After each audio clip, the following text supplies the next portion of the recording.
Hello बच्चों, welcome to my channel. संविधान निर्माण का है। इसके अंदर हम बहुत सारी चीज़ें पढ़ेंगे संविधान को लेकर कि संविधान क्या है, संविधान में किस किसने भाग लिया, संविधान का गठन, संविधान की क्या मांग थी, उद्देश्य प्रस्ताव किसने रखा, उद्देश्य प्रस्ताव क्या है, राज्य की सूचियाँ और कुछ इम्पोर्टेंट पॉइंट्स। ठीक है, तो एक ऐसा लिखित दस्तावेज है जिसको कई सारे व्यक्तियों ने, सलाहकारों ने और क्रांतिकारियों ने मिलकर लिखा था। ठीक है, संविधान की लिखित पुस्तक सबसे अधिक लिखे जाने वाली पुस्तक है। मतलब संविधान का जो पुस्तक है वो बहुत बड़ी है। बड़ी मतलब उसमें बहुत सारे संविधान लिखे, बहुत मोटे, बहुत पेजेस उसमें लिखे हुए हैं। ठीक है, लिखा है कि इस संविधान को बनाने में बहुत सारे लोगों का सहयोग रहा, जो मैंने आपको पहले बताया था। ठीक है, और जैसे उदाहरण के लिए बता दूं, उदाहरण के लिए नेहरू जी, अम्बेडकर जी, शास्त्री जी और कुछ महात्मा गांधी जी के भी कुछ पॉइंट इसमें लिखे गए। फिलहाल वो समय पर नहीं थे, उनकी मृत्यु हुई थी, परंतु उनका जो मन था, उनकी जो बातें थी, जो नेहरू जी को बताते थे, अम्बेडकर जी से उनकी मुलाकात थी, जो जो उनकी बातें थी वो उन्होंने लिख रखी है। ठीक है, और इसके अंदर हम यही पढ़ते हैं कि संविधान के अंदर हर व्यक्ति, हर वर्ग के व्यक्ति को, हर धर्म के व्यक्ति को, हर कास्ट जाति जो भी है, सबको एक समान माना गया है और सबका अधिकार है। भीमराव अम्बेडकर जी ने सामने बात रखी थी संविधान में कि जो अल्पसंख्यक लोग होते हैं, अल्पसंख्यक कौन होते हैं, जिनकी संख्या कम होती है। जैसे आपको हम बता देते हैं, जिनकी संख्या कम होती है वो भी, और जो नीचे कास्ट के लोग होते हैं, ठीक है, जिन्हें हम शूद्र कहते हैं। ठीक है, वैसे लोगों का राजनीतिक स्तर पर अधिकार, कि मतलब वो भी चुनाव में खड़े हो सकते हैं, अपनी तरफ से इलेक्शन लड़ सकते हैं। ठीक है, कि संविधान बनाने में किस किस ने भाग लिया। संविधान एक लिखित दस्तावेज है। इसके अंतर्गत कई सारे व्यक्तियों व क्रांतिकारियों ने सहयोग लिया। उदाहरण के लिए मैं आपको बता देता हूँ, जैसे जवाहरलाल नेहरू, भीमराव अम्बेडकर जी, लाल बहादुर शास्त्री, राजेंद्र प्रसाद, के.एम. मुंशी, सरदार वल्लभ भाई पटेल, जिनको सरदार पटेल भी कहा जाता है। ठीक है, और ये और भी बहुत अन्य लोगों ने इसमें सहयोग किया था। संविधान की मांग, संविधान की क्या मांग थी, क्या मांगता था संविधान, मतलब जो लोग लिखते थे क्या क्या उसके अंदर अधिकार थे लोगों के। ठीक है, तो सबसे पहला पॉइंट आता है संविधान के अंदर शुद्ध लोगों की जो मांग थी वो अल्पसंख्यक लोगों को राजनीतिक अधिकार, जो मैंने आपको पहले बताया था कि छोटी कास्ट और कम जनसंख्या वाले लोगों को भी राजनीतिक अधिकार मिलना चाहिए, ताकि उनमें से भी कोई एक ऐसा बंदा खड़ा हो सके। क्योंकि जैसे बोलते हैं ना कि हम जैसे जिस घर में रह रहे हैं, ठीक है, आपका घर है, उसमें आप हो, अब आप क्या चाहते हो, क्या है, या आप कैसी वो झेल रहे हो, परिस्थिति में हो, खराब अच्छी, वो आपके घर वाले जानते हैं, वही समझ पाएंगे। तो आप उसको कुछ अच्छा करो। ऐसे एक समाज एक बंदा है जो रह रहा है उसी समाज के अंदर, उसी वर्ग के अंदर, जो उनकी परिस्थिति को देख रहा है, उनकी गरीबों, उनको क्या नुकसान पहुंच रहा है, उसके लिए फिर वो व्यक्ति खड़ा हो तो उनके लिए कुछ अच्छा करेगा। तो इसलिए ये अधिकार उनके लिए होना चाहिए। ठीक है, और अपना फिर दूसरा पॉइंट आता है संविधान के अंदर अल्पसंख्यक लोगों, भंगी, जो मैंने बताया, दोनों पॉइंट एक ही हैं, बस थोड़ा एक्सप्लेन करना है इसको। ठीक है, भंगी को एक समानता माना जाए, एक सम्मान मानना चाहिए। सम्मान मतलब, समान मतलब बराबर, जैसे बोलते हैं ना ऑल इन वन, सब कोई एक है। ठीक है, सबको एक समान मानना चाहिए, ऊंच नीच का कोई भेदभाव नहीं, सब एक जैसा होना चाहिए। ठीक है, दूसरा हमारा आता है कि महात्मा गांधी जी ने 1922 के असहयोग आंदोलन के दौरान मांग की मांग उन्होंने, गांधी जी ने अपने असहयोग आंदोलन जो 1920 में उन्होंने करा था, उस टाइम पर उन्होंने मांग की थी कि भारतीय संविधान भारत के लोगों द्वारा चुना जाना चाहिए। जो भारत का संविधान है जो है वो भारत के लोगों द्वारा चुना जाना चाहिए। मतलब जैसे आप हो, ठीक है, अगर हम संविधान बाहर के हिसाब से बनाते, जैसे ब्रिटिश लोग जो उसी टाइम हमारे देश में शासन करके गए थे, ठीक है, उसी टाइम हमारे यहाँ शासन करके गए, अगर हम उन्हीं के हिसाब से, उन्हीं के कहने पर अगर हम संविधान बनाएंगे या बनाते उस टाइम पर, तो फिर हमारा देश फिर से गुलाम हो जाता है, फ़ायदा तो था नहीं। इसलिए गांधी जी ने ये बोला था कि हम जो संविधान बनाएंगे अपने भारतीय लोगों को देखकर और उनकी उससे बनाएंगे, उनसे पूछ कर बनाएंगे, पूछ कर मतलब उनकी स्थिति को देख कर, कि मतलब इसमें कोई बाहर का बंदा ज़्यादा नहीं आएगा, है ना, हमारे देश में फिर से गुलामी पे आ जाएगा, है ना। तो एक पॉइंट मैंने इसके अंदर लिखा नहीं, लेकिन ऐसे समझाने के लिए बोल देता हूँ, आप नोट कर लेना। ठीक है, तो इसके अंदर है कांग्रेस ने 1935 में मांग की थी कि भारतीय संविधान बाहरी सदस्य के बिना बनना चाहिए, मतलब। ठीक है, मतलब जो मैंने बताया गांधी जी, दोनों पॉइंट एक ही हैं। गांधी जी भी कांग्रेसी थे, है ना, उन्हीं से कांग्रेस पार्टी की शुरुआत हुई थी, जिसमें जवाहरलाल नेहरू पहले हमारे प्रधानमंत्री बने थे। ठीक है, तो दोनों हो गए थे वो नीचे कास्ट के, लेकिन उनके बराबर आज तक पूरे भारत में कोई नहीं है, कोई भी कास्ट, कोई भी वर्ग, कोई भी नहीं है। वो एक ऐसे व्यक्ति थे वो कि उनका दिमाग बहुत तेज है। कम से कम उनके पास, आपको पता है, उनके पास 42 डिग्री आती, 42 डिग्री आती उनके पास, है ना, बहुत अच्छे थे। लेकिन जो उनकी कास्ट थी ना, शूद्र, जो छोटी कास्ट के होते थे, उनको बहुत अत्याचार किया जाता था। ठीक है, उनके साथ जैसे या मान लो शूद्र है तो उसके जैसे एक दो रास्ते हैं। ठीक है, दो रास्ते हैं, एक रास्ते से शूद्र जा रहा है, एक रास्ते से ब्राह्मण हो गए, वैश्य, क्षत्रिय, ये सब जा रहे हैं। इन दोनों का रास्ता अलग होता है। गठन कब हुआ था, किसने किया था, कैसे था, ठीक है।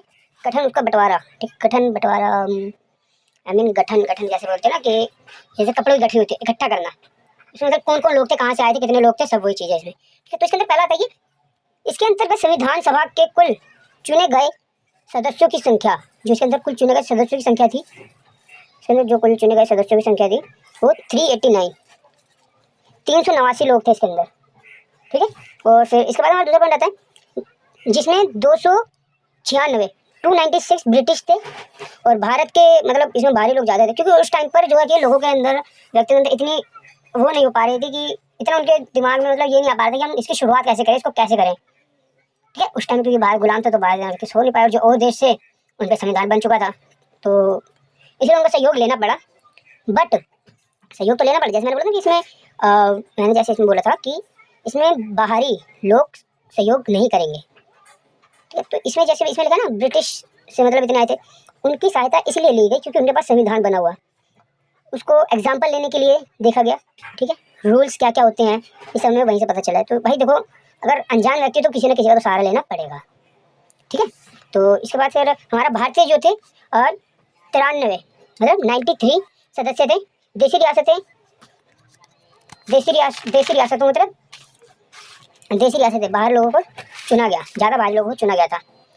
और इसमें एक चीज़ एक हमारा ये जो तीसरा पॉइंट है इसके अंदर है कि प्रत्येक राज्य में 1 लाख व्यक्तियों के बीच एक व्यक्ति को मुखिया बनाना, ठीक है। मतलब जैसे एक राज्य है, एक राज्य के अंदर एक टीम बना दी, सेना बना दी, ठीक है। एक राज्य के अंदर एक टीम या एक सेना, कोई सभा बना दी जैसे, ठीक है। उस सभा का एक व्यक्ति होता था जो मुखिया होता था। 10 लाख व्यक्तियों का एक मुखिया होता था, और वो उस मुखिया की पहुंच जो होती थी ना, लागू कहता है कि उस मुखिया की पहुंच जो होगी वो दिल्ली में हमारे जो संसद भवन बना हुआ है उसके अंदर पहले मीटिंगें होती थी, हर जब मीटिंग होती थी, बैठक होती थी जब भी, तो हर राज्य में से एक व्यक्ति जो 10 लाख व्यक्तियों का मुखिया होगा वो जाकर संसद भवन में मीटिंग में बैठेगा और वो उन सब में प्रचार फैलाएगा, ठीक है। उन सबका एक मुखिया होता था, ठीक है। तो मतलब लिखित जो है उसके हिसाब से बताया जाए तो 296 सदस्य थे, उसमें से सामान्य जो नॉर्मल व्यक्ति थे, ठीक है, कुछ नॉर्मल सामान्य मतलब जैसे भीमराव अम्बेडकर जी हो गए, गांधी जी, मतलब जो ऐसे जो हमारे लोग थे, ठीक है, 213 वो थे। और मुस्लिम लीग के जो बंदे मुसलमान थे, जो मुस्लिम लोग थे वो हमारे 79 हो गए, 79 लोग थे, 79 79 बोलते ना वही, ठीक है। और इसके अंदर हमारा सिख जो सरदार लोग थे वो सिर्फ चार लोग थे सिख थे जो। अंत में 230 सदस्य बंटवारे के बाद बचे। पांचों पॉइंट आता है कि उद्देश्य प्रस्ताव किसने रखा, क्यों रखा, ठीक है। उद्देश्य प्रस्ताव हमारा है कि उद्देश्य प्रस्ताव को एक इस टाइप से माना जाता है जैसे आपके पास कोई भी बुक होगी, कोई भी, तो मैंने देखी नहीं, मैं गवर्नमेंट स्कूल से पढ़ा हूँ, तो गवर्नमेंट स्कूल के अंदर ना एक सपोर्ट मटेरियल मिलता है, या और जो आप बुक खरीदोगे बाहर से, है ना, प्राइवेट का नहीं पता, गवर्नमेंट का होता है। कोई भी किताब आप खरीदो उसके पीछे एक उद्देश्य प्रस्ताव होगा जिसके अंदर वही लिखा होता है, हम भारत के लोग भारत को स्वतंत्र स्वरूप लोकतांत्रिक सांप्रदायिकता, ठीक है। ये सब थोड़ा अभी नया है, मुश्किल लगेगा, सीख जाएंगे, कोई बात नहीं, ठीक है। एक शॉर्टकट संविधान बोला जा सकता है उसको, कि एक पेज में पूरा संविधान बता दिया गया है, ठीक है। तो वो था, और उसको रखा था पंडित जवाहरलाल नेहरू जी ने उसको रखा था, ठीक है। कब रखा था? 13 दिसंबर 1946 को, 13 दिसंबर 1946 को प्रस्तावना रखी गई थी। कब रखी गई थी? तीसरी बैठक में इसको जवाहरलाल नेहरू जी ने ये प्रस्तावना रखी थी कि हाँ ये भी हम संविधान के अंदर लिखते हैं, शॉर्ट फॉर्म संविधान है, ठीक है। फिर इसके अंदर हमारा आता है चौथा पॉइंट, राज्य की सूचियाँ, ठीक है। राज्य के विषय में 3 सूचियाँ आती हैं, आपको पता है तो कमेंट करो जल्दी फटाफट, ठीक है। राज्य के उसमें 3 सूचियाँ आती हैं। पहला है केंद्र सूची, राज्य सूची, समवर्ती सूची।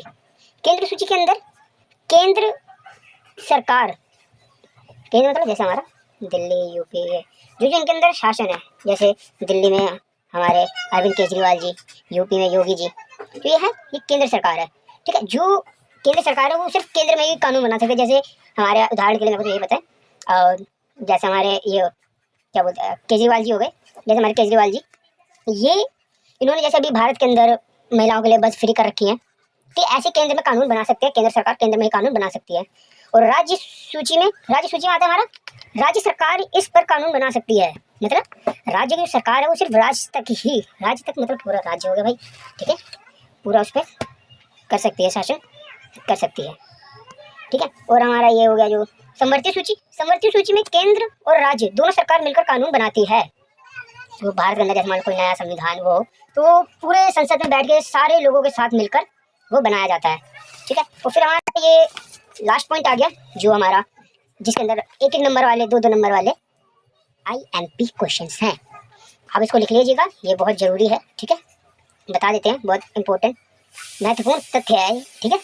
हमारा पहला पॉइंट आता है कि संविधान सभा की पहली बैठक कब हुई थी। संविधान सभा की पहली बैठक 9 दिसंबर 1946 को हुई थी, ठीक है। और उसके बाद फिर मुस्लिम लीग ने इसका बहिष्कार किया। पहली बैठक में जो प्रस्तावना रखी गई, जो चीज़ रखी गई, जो संविधान बना, रूल बने, उस पर मुस्लिम लीग ने बहिष्कार किया, उसके ऊपर के खिलाफ आवाज़ उठाई। उसके बाद हमारा आता है तीसरा पॉइंट, डॉक्टर सच्चिदानंद सिन्हा सभा के अस्थायी अध्यक्ष बने। अस्थायी मतलब जिसको कभी भी किसी भी समय हटाया जा सकता है, अस्थायी सदस्य बने। तो फिर इसके बाद हमारा चौथा पॉइंट आता है दूसरी बैठक जब हुई थी 11 दिसंबर 1946। 11 दिसंबर 1946 को दूसरी बैठक हुई। दूसरी बैठक के अंदर राजेंद्र प्रसाद को स्थायी अध्यक्ष चुना।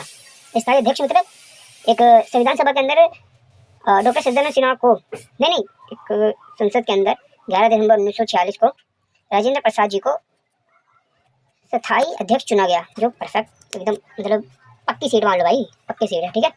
फिर हमारी तीसरी बैठक आती है 13 दिसंबर 1946। इसके अंदर हमारा होता है कि नेहरू जी ने जब उद्देश्य प्रस्ताव रखा, आपको मैंने पहले बताया जब तीसरी बैठक में संविधान की तीसरी बैठक में 13 दिसंबर 1946 को नेहरू जी ने उद्देश्य प्रस्ताव रखा था, ठीक है। संविधान बनाने में प्रमुख अध्यक्ष संविधान बनाने में संविधान सभा के जो प्रमुख मतलब सबसे बड़े अध्यक्ष का जो थे जिनको चुना गया था वो हमारे भीमराव अम्बेडकर जी थे, क्योंकि भाई उनके पास ना सबसे ज़्यादा डिग्रियाँ और वो बाहर जाकर विदेश जाकर पढ़े हैं। सबसे ज़्यादा मतलब उस संविधान जब बना रहे थे, संविधान निर्माण के समय जितने भी लोग थे सबके बीच एक ही ऐसा रहते थे जो सबसे ज़्यादा पढ़ा लिखा है। पढ़े तो सब थे लेकिन सबसे ज़्यादा कौन पढ़ा लिखा है, वो हमारे भीमराव अम्बेडकर जी थे। और एक बात और बता दूँ कि मेरे ख्याल से लगता है कि भीमराव अम्बेडकर जी के सबसे ज़्यादा नंबर मार्क्स जो जिस विषय में आते थे वो इकोनॉमिक अर्थशास्त्र है। अगर आज़ादी के टाइम पर भीमराव अम्बेडकर जी को भारत की अर्थव्यवस्था संभालने को दी जाती तो क्या वो कैसी होती। मेरे ख्याल से तो भारत की अर्थव्यवस्था फिर एक नंबर पे आ जाती। अब तक मेरे ख्याल से तो शायद टक्कर तो दे देती। एक बार कमेंट करके बताइए, ठीक है। इनकी एक मूवी है यूट्यूब पर भीमराव अम्बेडकर जी जिसमें इनके पूरे चरित्र के बारे में बताया गया है, ठीक है। आप एक बार उसको देखिए, आपको समझ आ जाएगी पूरी पिक्चर, संविधान पूरा समझ आ जाएगा। इतनी बात मैं बता देता हूँ अगर आप अच्छे ध्यान से देखो। वैसे पेपर आ रहा है यही पढ़ लो बहुत है, ठीक है। तो फिर उसके बाद का पॉइंट आ जाता है हमारा संवैधानिक सलाहकार, मतलब कानूनों के सलाहकार जो थे जिनको सबसे बड़ा सलाहकार माना गया है वो हमारे BN राव, ठीक है, BN राव थे। और उसके बाद हमारे बोले संविधान निर्माण में कितना समय लगा। संविधान को बनाने में 2 वर्ष 11 महीने 18 दिन। MCQ में आ सकता है, 2 नंबर में आ सकता है, ठीक है। इसको आप याद कर ले, संविधान बनाने में कितना समय लगा। और फिर उसके बाद हमारा आ जाता है आखिरी पॉइंट, ठीक है। आखिरी पॉइंट आ जाता है संविधान बना, ठीक है, 2 वर्ष 11 महीने 18 दिन में बना। पूरा कब हुआ? 26 नवंबर 1946 को पूरा हुआ। लागू किया गया था 26 जनवरी 1950 को। क्यों भाई, नया साल है, नए साल में कुछ अच्छा हो जाए, ठीक है, तो इसे 26 जनवरी को कर दिया गया। सिर्फ महीना और साल तो चेंज हो ही जाएगा, डेट तो वही है, ठीक है। और कुल बैठकें जो हुई थी संविधान निर्माण के समय, कुल बैठकें जो की गई थी 165 कुल बैठकें की गई संविधान निर्माण के समय, ठीक है। ये हो गया आपका। तो हमारा चैप्टर यहीं पे ख़त्म हो जाता है। अगर आपको चैप्टर मेरा पढ़ाना तरीका अच्छा लगा हो तो like, share, comment, bell icon को दबाना ना भूलें, सब्सक्राइब कर दें, ठीक है। और भी वीडियोस के लिए तैयार रहें, पेपर आ रहे हैं, पढ़ लेते हैं, ठीक है। तो धन्यवाद, थैंक्स फॉर वॉच। तो मिलते हैं अगले वीडियो में। जय हिंद, जय भारत।